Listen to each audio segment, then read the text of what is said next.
This is DP Singh. आज आप लोगों का एमपीजी के दूसरे पार्ट में हम लोग सिमिलरिटी के कुछ अच्छे क्वेश्चनों को करेंगे और मैक्सिमम सिमिलरिटी क्वेश्चन को हम लोग एमपीजी से लगाने की कोशिश करेंगे। कैसे आप एमपीजी को सिमिलरिटी में यहाँ पे अप्लाई करेंगे, तो एक छोटा सा एग्जांपल से हम लोग समझना स्टार्ट करते हैं। ये दूसरा पार्ट है, बहुत दिन से लोग वेट कर रहे थे दूसरे पार्ट का। तो फिजिक्स का यूज़ हम लोग ज्योमेट्री में करते हैं, वही यहाँ पे सीखना है। जैसे अगर कोई शीशा लगा हो आपके पास और इसको बैलेंस करने के लिए हमने दोनों तरफ क्या लगाया है, वेट लगाया है। इधर m2 वेट है और दूसरी तरफ क्या है, m1 वेट है। और ये जो शीशा से यहाँ तक की दूरी है वो L1 है और यहाँ से यहाँ तक कितनी है, L2 है। तो ये दोनों बैलेंस तभी हो सकते हैं, दोनों तरफ ये स्थिर तभी हो सकते हैं जब इनका गुणनफल, इन दोनों का गुणनफल हमेशा क्या होना चाहिए, सेम होना चाहिए। यानी m1 और L1 बराबर m2 और L2 होना चाहिए। अगर ऐसा है तब तो ये दोनों बैलेंस होंगे, ठीक है। अगर ये दोनों इक्वल नहीं होते तो ये बैलेंस नहीं हो सकता है। और आपको भी क्या करना है, इस लाइन को बैलेंस करना है। इसके लिए आपका इन दोनों का मल्टीपल और इन दोनों का मल्टीपल हमेशा क्या रखना है, इक्वल रखना है, ठीक है। तो यहाँ से एक चीज़ और आप सीख सकते हैं कि m1 और m2 का अनुपात अगर निकालना हो, रेशियो फाइंड करना हो, तो L1, अगर m1 और m2 का रेशियो चाहिए तो ये कितना हो जाएगा, L2 और L1। इन दोनों से समझिए, देखिए क्या क्या समझ सकते हैं। यानी अगर आपको m1 का अनुपात चाहिए, m1 की वैल्यू चाहिए तो किस पे डिपेंड करेगा, L2 पे। और अगर m2 का वैल्यू चाहिए आपको तो किस पे डिपेंड करेगा, L1 पे। यानी इस m1 का अनुपात इस L2 पे डिपेंड है, या इस L2 का अनुपात किस पे डिपेंड है, इस m1 पे।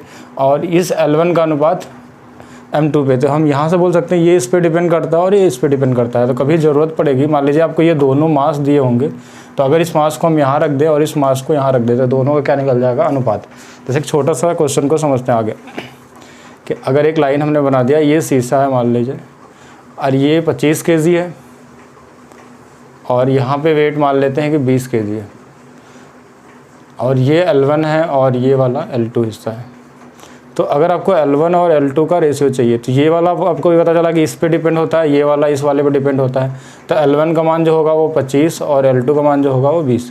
तो यहाँ से इन दोनों का अनुपात निकल जाएगा 5 और 4 का। एक बार आप फिर से चेक कर लेंगे, देखिए इसका मान 5 है या 4 है। अगर ये 5 होता, ये 4 होता, तो इन दोनों का मल्टीपल भी क्या होना चाहिए, सेम होना चाहिए। 20 × 5 100 और 25 × 4 भी कितना होगा, 100 होगा। तो ये दोनों तरीके से हम इसको बैलेंस कर सकते हैं किसी भी तरीके से, ठीक है। मेन कंडीशन ये होना चाहिए कि इन दोनों का गुणनफल हमेशा क्या होना चाहिए, सेम होना चाहिए। चलिए आगे देखते हैं कैसे इसको अप्लाई करते हैं। ट्रायंगल वाले क्वेश्चनों में या सर्कल वाले क्वेश्चनों में या फिर क्वाड्रिलेटरल में कैसे इसको अप्लाई करेंगे आप।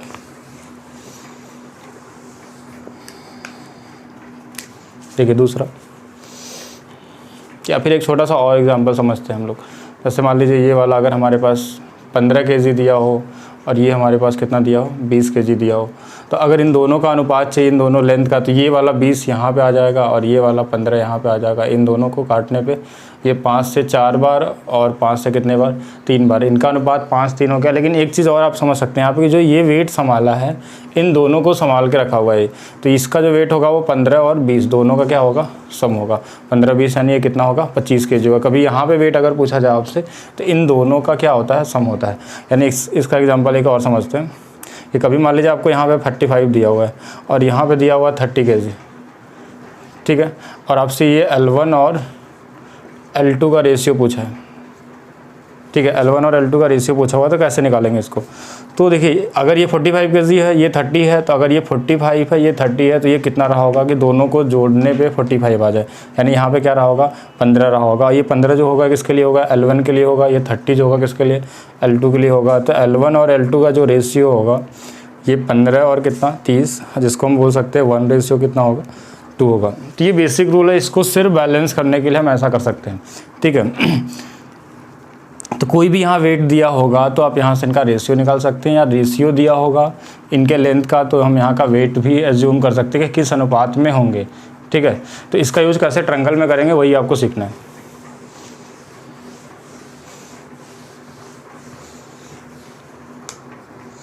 तो सबसे पहले क्या सीखना आपको कि कोई भी ट्रायंगल देख लेते हैं। अगर वर्टेक्स से कोई भी एक लाइन सामने वाली भुजा पे आके टच करे, वर्टेक्स से एक लाइन यहाँ पे आके मिल जाए, तो इस लाइन को हम क्या बोलते हैं, सेवियन बोलते हैं, ठीक है। कोई भी लाइन, लेकिन अगर ये मीट पॉइंट पे मिल जाए तो इसको हम क्या बोल सकते हैं, मीडियन बोल सकते हैं, ठीक है। तो एक हमने सेवियन यहाँ बनाया, एक सेवियन हमने यहाँ बना दिया, एक AD हो गया, दूसरा क्या हो गया, BE हो गया, ठीक है, सबसे बेसिक वाला क्वेश्चन जो सिमिलरिटी का हम लोग MPG से लगाते हैं। ऐसा नहीं कि सिर्फ इतना ही है, और बहुत कुछ इसमें पढ़ सकते हैं हम लोग, वो पढ़ेंगे आगे हम लोग। तो यहाँ पे देखिए ध्यान से कि अगर ये दो हमारे पास क्या है, सेवियन है, एक AD है, दूसरा क्या है, BE है, ये दोनों एक दूसरे को O पॉइंट पे काटते हैं। क्वेश्चन में देखिए रेशियो क्या दिया होता है आपको, जैसे अगर क्वेश्चन में दे दिया कि AO और OD का अनुपात है 1:1 का, और BO और OE का जो अनुपात होगा वो होगा 1:1। इन दोनों को हमने क्या बताया कि 1:1 है, या फिर BO और OE को छोड़ देते हैं, अभी इसको लगाते हैं हम लोग। BD और DC का भी रेशियो कितना है, 1:1। ये 1:1 दिया हो और ये दोनों भी क्या दिए, 1:1। और आपसे पूछा जा सकता है AE और EC का रेशियो क्या होगा। ठीक है, ये बेसिक क्वेश्चन सिमिलरिटी का और जो SSC में पूछा जाता है, मैक्सिमम कई बार ऐसे आए हैं। ये सेम क्वेश्चन भी आया हुआ है कि ये दोनों क्या है, मध्य बिंदु पे मिलता है तो 1:1 होगा, ये भी इसका मिड पॉइंट है तो ये भी 1:1। ऐसे क्वेश्चन में कई तरीके से दिया जाता है। तो आपको क्या करना है कि जो हम लोग MPG सीखे हैं उसको हम लोग किसी एक लाइन में ही लगाते हैं। ठीक है, तो एक लाइन को बैलेंस करते हैं दोनों तरफ से। तो बैलेंस कैसे होगा कि आप यहाँ पे MPG लगाएं। अगर मान लीजिए शीशा यहाँ पे लगाना आपको, तो एक इधर वाला लेंथ का रेशियो दिया है और इधर वाले लेंथ का रेशियो दिया है, सिर्फ आपको एज्यूम करना है। ठीक है, तो कुछ मास यहाँ रहा होगा, कुछ मास यहाँ रहा होगा, कुछ मास यहाँ रहा होगा। हाँ, ये चीज़ फिक्स है कि इन दोनों मास का योग क्या होगा, सम ये बीच वाला होगा। तो आपको क्या करना है, कैसे आप एज्यूम करेंगे। देखिए एज्यूम आप यहाँ से भी शुरू कर सकते हैं, यहाँ से भी शुरू कर सकते हैं, यहाँ से भी शुरू कर सकते हैं, वो आपकी मर्ज़ी के ऊपर आप कहाँ से शुरू करते हैं। या तो यहाँ पे कोई मास आप एज्यूम कर लीजिए, या तो यहाँ पे एज्यूम कर लीजिए, या तो यहाँ पे कर लीजिए। ठीक है, तो एज्यूम करने के लिए हमने क्या किया कि हमने यहाँ पे एक मास ले लिया 2 kg। हमने मान लिया कि ये 2 है, तो अगर ये 2 है तो 2 गुणे 1 कितना, 2 होगा। तो इधर भी हमारे पास 2 गुणे 1 कितना होना चाहिए, 2 ही होना चाहिए। तो यहाँ भी हमको क्या लेना पड़ेगा, 2 ही लेना पड़ेगा। यहाँ हम बोल सकते थे 1 यूनिट की वैल्यू 2 है, तो इस वाले 1 यूनिट की वैल्यू भी क्या होगी, 2 होगी। अगर ये 2 है, अगर ये 2 है तो यहाँ पे कितना होगा, 4 होगा, दोनों का सम होगा। इस लाइन में MPG लगे, इसके अलावा और आपको कुछ नहीं करना है। तो इस लाइन में MPG लगा लिया। अब हमको जिसमें अनुपात दिया हो उसी में हम MPG लगाएंगे। तो इस वाले लाइन में अगर MPG आपको लगाना है तो हमने यहाँ पे फिर से शीशा मान लिया। तो अगर ये हमारे पास 4 है और इसका अनुपात कितना दिया है, 1, तो इधर 4 गुणे 1 कितना होगा, 4। तो यहाँ भी हमारे पास 4 ही आना चाहिए। तो यहाँ पे क्या रखना पड़ेगा हमको कि अगर इस 1 यूनिट की वैल्यू 4 तो यहाँ पे कितना होगी, 4 होगी। यानी दोनों तरफ से हम देख सकते हैं, इसकी वैल्यू 4 है तो इसकी वैल्यू भी कितनी होगी, 4 होगी। या तो फिर आप क्या सोच सकते हैं, इन दोनों का मल्टीपल 4 है तो इन दोनों का मल्टीपल भी क्या होगा, 4 होगा। तो यहाँ 4 आ गया। हमने MPG इस लाइन में लगा लिया और इस लाइन में लगा लिया, और हमको यहाँ पे अब लगाना है लास्ट वाली लाइन। ठीक है, तो लास्ट इस वाले लाइन में अगर हमको लगाना है तो आप देखेंगे अगर यहाँ पे हमने शीशा लगा लिया तो ये वाला वेट दिया 2, ये वाला कितना दिया 4, तो ये वाला 2 यहाँ चला जाएगा, ये वाला 4 यहाँ आ जाएगा। तो यहाँ से हमको क्या निकल गया, AE और EC का अनुपात। अगर ये 2 है तो ये कितना है, 4 है, तो इन दोनों का रेशियो कितना होगा, 1:2 होगा। तो हम वेट वाला कॉन्सेप्ट लगा के, मास थ्योरम लगा के हम क्या कर सकते हैं, यहाँ पे सॉल्व कर सकते हैं इसको। ठीक है, कितने आसानी से। अगर मान लीजिए कभी आपको इन दोनों का अनुपात पूछा जाए तो फिर 4 और 2 ये वाला कितना हो जाएगा, 6 हो जाएगा। अगर ये वाला 6 है तो ये 6 यहाँ पे आ जाएगा, ये 2 यहाँ पे आ जाएगा। तो BO और OE का अनुपात हो जाएगा 6 और 2 यानी 1 और कितने का, 3। ये भी पूछा जा सकता है, लेकिन SSC में मैक्सिमम टाइम ये वाला रेशियो पूछे जाते हैं, या तो फिर इसका एरिया और बड़े वाले के एरिया का रेशियो पूछा जा सकता है। एक पहला क्वेश्चन था ये, बेसिक सा क्वेश्चन। इसके आगे और भी हम लोग सीखते हैं। दूसरा क्या हो सकता है, आइए इस बार कुछ भी अलग ले लेते हैं। जो भी आप रेशियो सोचें वो ले लीजिए। यहाँ पे जैसे हमने एक रेशियो ले लेते हैं, A है, B है और C है। ये AD हो गया और ये क्या हो गया, B हो गया, और एक दूसरे को O पे काटते हैं। हमने मान लिया इस बार कि ये 3 है और ये 2 है, और ये भी 3 है, ये भी क्या है, 2 है। कुछ भी मान सकते हैं रेशियो, जो एग्जाम में कुछ भी दे सकते हैं। 3 और 4 भी ले सकते हैं, 2 3 ले लीजिए, जो भी लेना हो। तो ये हमने 3 और 2 ले लिया, इसको भी हमने 3 और 2 ले लिया। और हमको फाइंड क्या करना है यहाँ पे, AE और EC का अनुपात निकालने के लिए हो सकता है, या BO और OE का अनुपात निकालने के लिए पूछा जा सकता है। ये 2 क्वेश्चन हो सकते हैं, इन दोनों का अनुपात, इन दोनों का अनुपात आप निकाल सकते हैं यहाँ से। तो आपके पास देखिए ऑप्शन है, या तो MPG इस लाइन में लगाइए या तो इस वाले लाइन में लगाइए, कहीं से भी स्टार्ट कर सकते हैं। तो इन दोनों में आपके पास 3 वेट मिलता है एज्यूम करने के लिए कि इन तीनों में से किसी से भी शुरू कर सकते हैं हम। देखिए वहाँ पे 1 था दोनों जगह, तो हमने इधर कुछ भी वेट ले सकते थे। लेकिन अब हमको क्या करना है कि अगर वेट लेना है तो एक ऐसा नंबर लेंगे जो इस 3 का मल्टीपल हो। अगर यहाँ पे लेना है तो, अगर यहाँ वाला वेट लेना तो एक ऐसा नंबर लेंगे जो इस 2 से क्या हो, कटने वाला नंबर हो। थोड़ा आसानी के लिए लेने के लिए आप कुछ भी ले सकते हैं, लेकिन अगर आप ऐसा नंबर लेते हैं जो यहाँ वाला अगर वेट ले जो 3 से कटने वाला तो आसानी से आ जाएगा। और यहाँ वाला लेंगे तो हम किससे कटने वाला होना चाहिए, क्योंकि अपोजिट वाले रेशियो देते हैं मास। या तो आप यहाँ वाला वेट एज्यूम कर लीजिए, ये भी आप कर सकते हैं। अगर यहाँ पे जो वेट हम लेंगे वो 3 और 2 का यहाँ पे सम होता है, तो 3 और 2 का सम क्या होगा 5, तो 5 से कटने वाला कोई नंबर ले सकते हैं। तो डिपेंड करता है आपके ऊपर, कैसा भी ले सकते हैं, ठीक है। तो हमने सोचा कि यहाँ पे 9 ले लेते हैं, ठीक है। अगर हमने 9 ले लिया, क्यों, क्योंकि 3 से कटने वाला 9 है, इससे कितने गुना पे है 3 गुना पे है, तो इससे भी ये 3 गुना पे कितना हो जाएगा, 3 गुना पे यहाँ से कितना हो गया, ये 6 हो गया, ठीक है। आप कुछ भी तरीके से सोच सकते थे, देखिए ऐसे भी सोच सकते थे, या तो आपने सोचा कि हमने यहाँ पे 9 लिया सिर्फ, तो 9 और 2 का मल्टीपल जो होगा वो कितना होगा 18 होगा। तो अगर यहाँ 18 आ गया, ये 3 था तो यहाँ भी 18 चाहिए, तो इसके लिए हमको क्या रखना पड़ेगा 6। तो अगर ये 9 है, ये 6 है, तो ये कितना लेना पड़ेगा 15। अब इस लाइन में अगर हम MPG लगाएंगे अब, तो इन दोनों वेट को ध्यान से समझिए, ये 15 गुणे 2 कितना होगा 30, तो यहाँ भी हमारे पास 30 ही आना चाहिए। अगर 30 लाना है तो ये 3 है, तो यहाँ क्या रखना पड़ेगा हमको 10 रखना पड़ेगा। 2 तरीके से सोच सकते हैं, एक तो हम 3 बराबर 15 5 गुना पे, तो ये भी कितना गुना पे 5 गुना पे, ऐसा भी देख सकते हैं। तो ये 10 निकला, ये 9 निकला, तो ये वाला 9 यहाँ चला जाएगा, ये वाला 10 यहाँ आ जाएगा। तो इन दोनों का जो पहला रेशियो आया हमारे पास वो कितना आ जाएगा, ये 9 यहाँ होगा और ये 10 यहाँ होगा, तो इन दोनों का अनुपात आ गया। अगर इसके आगे भी अनुपात चाहिए तो ये 10 है, ये 9 है, तो इन दोनों का सम यहाँ पे कितना होगा 19। इसमें MPG लगा देंगे इस लाइन में, तो देखिए ये वाला 19 होगा, तो ये भी कितना होगा 6, तो ये वाला इधर अपोजिट में आ जाएगा, यानी BO का मान अगर 19 होगा तो OE का मान कितना होगा 6 होगा। एक और ख़ास बात कि MPG में जो ये मास वाला पॉइंट होता है, इधर से 19 और 6 इधर कितना आया 25, तो इधर दोनों का भी सम कितना आएगा ये 25। ये बीच वाला मास जो होना चाहिए हमेशा सभी तरफ से क्या होना चाहिए, इक्वल होना चाहिए। अगर ये इक्वल है तभी ये सही होगा। तो ये MPG का सबसे बेसिक क्वेश्चन है। और SSC में भी क्वेश्चन इसको लगाने के और भी तरीके होते हैं कि हम क्या करते हैं, SSC वाले यानी सिमिलरिटी से लगाएंगे। तो यहाँ पे हमको क्या होगा, एक पैरेलल लाइन लेनी पड़ेगी। अगर पैरेलल लाइन खींचेंगे फिर उसके बाद ही हम इसमें क्या लगा सकते हैं, सिमिलरिटी लगा के सॉल्व कर सकते हैं इसको, ठीक है। तो नेक्स्ट पार्ट देखते हैं हम लोग, इसके आगे और क्या हो सकता है।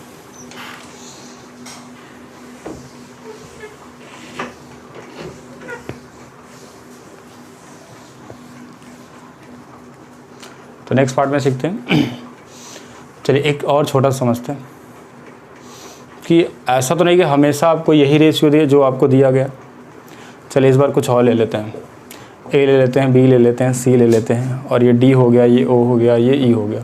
इस बार हमने इसको ले लिया 3 और कितना 2, और इसको हमने ले लिया 3 और कितना, इसको ले लेते हैं 2 और 3 ले लेते हैं। चलिए इस बार बाहर वाले रेशियो हमने दोनों ले लिया, इसको 2 और 3 ले लिया, इसको 3 और 2 ले लिया।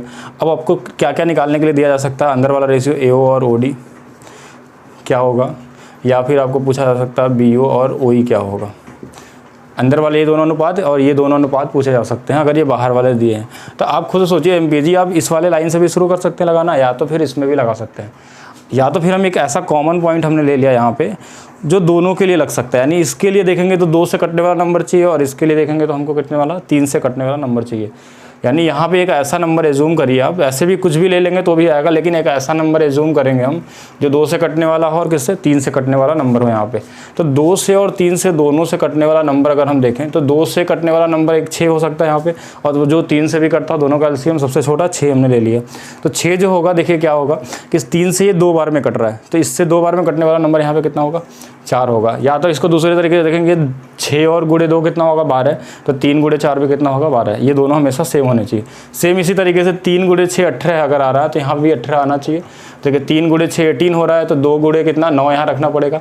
या तो इससे हम देख सकते हैं कि 2 इससे कितना गुना 3 गुना पे, तो ये भी 3 गुना पे कितना होगा 9 होगा। चलिए यहाँ से हमने क्या किया कि इन दोनों पॉइंट की वैल्यू निकाल ली, इन तीनों की, ये कितने कितने हैं। तो अगर ये 6 है, ये 4 है, तो ये कितना होगा 10 होगा। इन दोनों का सम ये 10 होगा। अगर ये 10 है तो 10 ऊपर चला जाएगा, ये 9 नीचे आ जाएगा। तो पहला रेशियो तो आपको मिल गया कि ये 10 और कितना है 9 है। दूसरा क्या है कि अगर ये 6 है, ये 9 है, तो ये वाला कितना होगा 15, और ये 15 यहाँ पे आ जाएगा, और ये वाला 4 यहाँ आ जाएगा। तो हमारे पास कितना आ गया BO और OE का रेशियो आ गया 15 और कितना 4 का। एक चीज़ और आप चेक कर सकते हैं कि आपने लगाया जो सही लगाया कि नहीं लगाया। यहाँ वाला मास, यहाँ वाला जो मास होगा कितना होगा 9 और 10 कितना 19, तो इधर से भी 19 ही आना चाहिए। देखिए इधर 15 और 4 भी कितना 19 आएगा। दोनों तरफ से कितना आना चाहिए। कॉमन वाला जो पॉइंट होता है ये हमेशा क्या होता है सेम होता है, ठीक है। इधर से भी हम इसको सोच सकते हैं। तो ये तो दोनों बाहर वाले रेशियो थे, तो हमने सोचा एक क्वेश्चन और देखते हैं जो इस बार 2017 में आया था। 5 अगस्त को। इसको पहले भी हमने बता चुके हैं एमपीजी के पहले पार्ट में, उसको स्टीवर्ट थ्योरम से मैंने उस बार बताया था कि स्टीवर्ट थ्योरम थोड़ा सा आसान होता है, लेकिन एमपीजी से भी इसको हम लगा सकते हैं और इन सेंटर वाले प्रॉपर्टीज से भी उसको हम सॉल्व कर सकते हैं।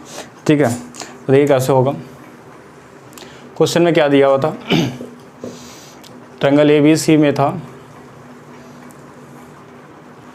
इसमें तीनों सेवियन दिए हुए थे जो एक दूसरे को ओ पे काटते हैं। जो एग्जाम में था तो वो क्या दिया था, इन सेंटर दिया था।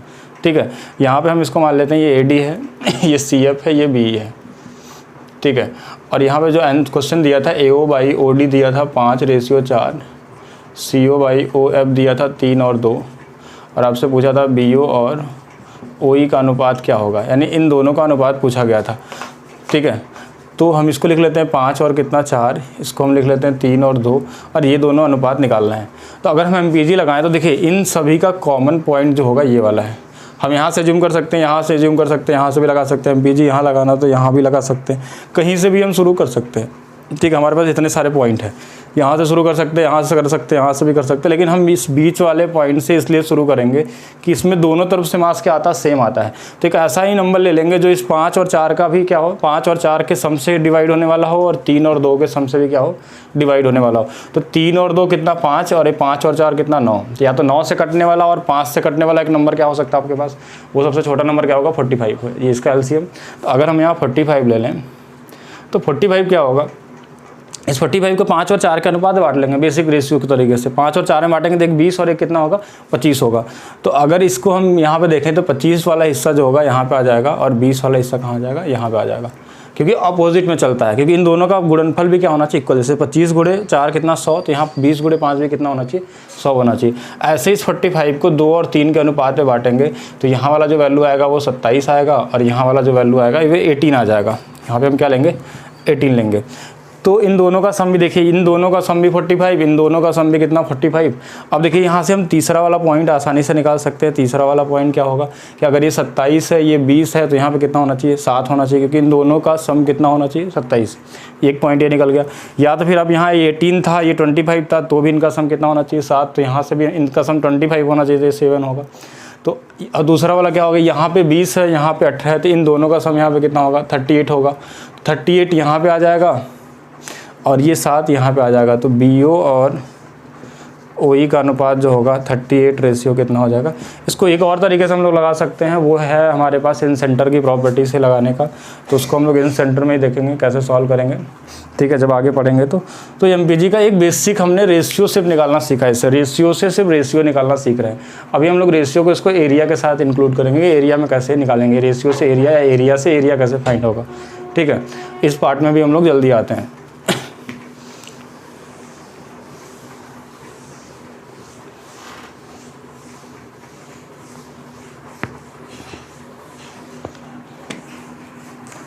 चलिए, तो एरिया के बारे में सीखते हैं। अब आपको नेक्स्ट पार्ट में क्या करना है कि हम लोग नेक्स्ट पार्ट नहीं, हम लोग इसी वीडियो में आगे कंटिन्यू करते हैं इसको, कि ऐसे रेशियो तो रेशियो निकाल ही सकते हैं, लेकिन हम लोग क्या करते हैं कि एरिया से एरिया कैसे फाइंड करेंगे, या एरिया का अनुपात पूछे। जैसे मेंस में दिया था CGL के, तो उसमें क्वेश्चन कैसे थे वो एक बार देखते हैं, कैसा क्वेश्चन आया था या कैसा पूछा जा सकता है आपसे। एक आसान क्वेश्चन से ही शुरू करते हैं हम लोग। ठीक है, आसान यानी कि ईजी क्वेश्चन ले लेते हैं और इसको समझने की कोशिश करते हैं कि AD है और ये कितना है, BE है। ठीक है, ये AD और BE है, ये O पे काटते हैं। इनको हम अनुपात में दे दिया कि ये 1 है, ये कितना है, 1 है, और ये वाला भी 1 और ये कितना 1। ये रेशियो 1 है, एग्जैक्ट डेटा नहीं है। ये क्या है, इनका अनुपात 1 है, इसका अनुपात भी कितना है, 1 है।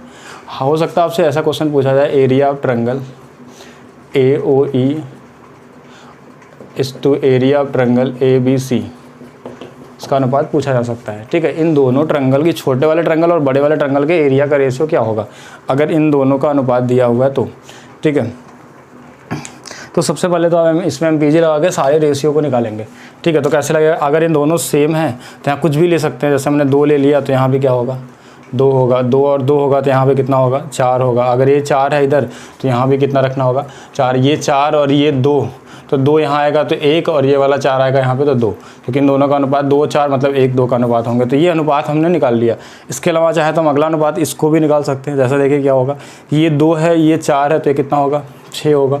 और ये वाला 6 यहाँ आएगा, ये वाला 2 यहाँ आएगा, तो ये 3 और ये कितना का, 1 का अनुपात होगा। और नेक्स्ट आगे क्या करना हमको आगे एक छोटा सा कॉन्सेप्ट सीखते हैं एरिया को निकालने के लिए, ठीक है। छोटा कॉन्सेप्ट क्या होगा कि मान लीजिए कोई ट्रायंगल है आपके पास, ठीक है, ये ऐसे ट्रायंगल दिया हुआ है और ये ए दिया है, ये बी दिया है और हाँ चलिए इसको ए मान लेते हैं, इसको बी मान लेते हैं और इसको हमने क्या मान लिया, टी मान लेते हैं। लाइन कितनी है, टी है। तो अगर इसको हमने थीटा मान लिया तो इस ट्रायंगल का जो एरिया निकलेगा वो क्या निकलेगा, half B T sine theta, ठीक है। और इस वाला ट्रायंगल जो होगा ये 180 माइनस कितना होगा एंगल, थीटा हो जाएगा, 180 माइनस थीटा होगा। तो इस ट्रायंगल का निकालेंगे तो कितना होगा, half A T sine 180 minus theta हो जाएगा, ठीक है। ये दोनों हो गए, ये दोनों में हाफ हाफ और साइन थीटा और साइन 180 माइनस थीटा दोनों क्या है, सेम है। तो ये बी टी रेशियो कितना आ गया, 80। इससे हम क्या देख रहे हैं कि इन दोनों का मल्टीप्लाई करने से इसका रेशियो निकल रहा है, सिर्फ रेशियो का रेशियो निकलेगा, ठीक है। इन दोनों को गुणा करने पे क्या निकलेगा, 80। कंडीशन क्या है कि ये दोनों ट्रायंगल होने चाहिए और एक ही लाइन पे होने चाहिए, एक ही लाइन से, यानी जहाँ पे थीटा तो ये कितना हो जाए 180 माइनस थीटा बने। तो जैसे हमने यहाँ पे अगर इसको थीटा मान लिया तो ये वाला 180 माइनस कितना होगा, थीटा होगा। तो अगर इन दोनों का गुणा करेंगे तो इसका अनुपात आ जाएगा। देखिए एक और एक का गुणा करेंगे तो कितना, एक और 3 का गुणा करेंगे तो ये वाला कितना होगा, एरिया में 3 होगा। इसका गुणा करेंगे तो कितना हो जाएगा, क्योंकि ये 180 माइनस थीटा तो ये फिर से थीटा होगा, तो इन दोनों का अनुपात कितना हो जाएगा, 3 हो जाएगा। लेकिन इनका गुणा करके हम नहीं निकाल सकते क्योंकि ये त्रिभुज नहीं, ये क्या है हमारे पास, चतुर्भुज है, ठीक है। तो यहाँ से हम इसका मल्टीप्लाई करके भी हम क्या निकाल सकते हैं, एरिया का अनुपात निकाल सकते हैं। तो ये 1 होगा, ये 3 होगा, ये 3 होगा, ठीक है। आगे क्या करना आपको, इसको थोड़ा सा हटाते हैं हम लोग। आगे करना क्या है कि इस बड़े वाले ट्रायंगल को ध्यान से देखना है आपको, बड़े वाले ट्रायंगल को जो ये पूरा दिया हुआ है। आपने शुरू में पहले पार्ट में सीखा होगा कि एरिया रेशियो और बेस रेशियो दोनों क्या होते हैं, सेम होते हैं। तो इस ट्रायंगल का जो बेस है यहाँ बड़े वाले का वो कितना है, 1 है, और इस ट्रायंगल का भी बेस क्या है, 1 है। तो इस पूरे वाले ट्रायंगल का एरिया और इस पूरे वाले ट्रायंगल का एरिया दोनों क्या होंगे, सेम होंगे। इधर वाला एरिया पूरा सेम होगा और इधर वाला एरिया पूरा क्या होगा, सेम होगा। तो अगर इस 1 यूनिट की वैल्यू 3 और 3 कितना है, 6 दिया हुआ है, 1 यूनिट की वैल्यू कितना है, 3 और 3 कितना है, 6 है। तो इधर भी 1 यूनिट की वैल्यू पूरा क्या होनी चाहिए, 6 होनी चाहिए। तो अगर ये पूरा 3 और 3 6, अगर ये वाला 1 है तो ये वाला कितना बचा हमारे पास, 5 बच गया। तो अगर कभी क्वाड्रिलेटरल का एरिया पूछे बड़े वाले के साथ तो भी निकाल सकते हैं आप। तो आपको पूछा था इस छोटे वाले ट्रायंगल का एरिया, अगर ये पूरा छोटे वाला ट्रायंगल का एरिया 1 है तो बड़ा वाला ट्रायंगल कितना है, 5 और 6 कितना हो जाएगा, 12 हो जाएगा, ठीक है। तो 1 और 12 होगा। या कभी पूछ सकता है कि एरिया ऑफ क्वाड्रिलेटरल OECD और ट्रायंगल ABC का एरिया, तो ये 5 होगा तो पूरा कितना होगा, 12 होगा। कोई भी आंसर निकाल सकते हैं। या कभी कभी हो सकता है कि आपको इस ट्रायंगल AOE का एरिया दे दे कि 10 सेंटीमीटर स्क्वायर है तो बड़े वाले कितना हो जाएगा, 120 हो जाएगा। या कभी बड़े वाले का दे दे आपसे छोटे वाले का पूछ ले। तो कई तरीके से क्वेश्चन इसमें बनाए जा सकते हैं। ये बेसिक क्वेश्चन है अभी एरिया से रिलेटेड, ठीक है। यहाँ से एरिया के क्वेश्चन क्या होंगे, शुरू होंगे। और आगे हम लोग इसमें नेक्स्ट पार्ट में देखेंगे, पार्ट 3 में एरिया क्वेश्चन को कैसे सॉल्व करते हैं MPG से। यानी आपको कभी कभी क्या होगा कि अभी तो रेशियो से एरिया का अनुपात निकालना सीखे आप, ठीक है। तो इसके आगे क्या होगा कि एरिया ही सिर्फ दिया रहेगा और एरिया से हमको क्या निकालना है, एरिया निकालना है, ठीक है। यही दो हम क्या कर सकते हैं, इसमें कर सकते हैं। या तो रेशियो से रेशियो निकालिए, या तो एरिया से एरिया निकालिए, या तो रेशियो से एरिया निकालिए। इन तीनों क्वेश्चन हैं जो सिमिलरिटी से लगाने वाले थे, उसको हम लोग क्या लगाएंगे यहाँ पे, MPG से लगाएंगे, ठीक है। सभी क्वेश्चन आप सिमिलरिटी को तो नहीं लगा सकते MPG से, लेकिन मैक्सिमम क्वेश्चन आप क्या कर सकते हैं, हम अप्लाई करेंगे किससे, कि लगा सकें किसको। जो अच्छे से अच्छे क्वेश्चन होते हैं उसको हम क्या करेंगे, इसे MPG से लगाने की कोशिश करेंगे, ठीक है। तो नेक्स्ट पार्ट में हम लोग मिलते हैं। Thank you.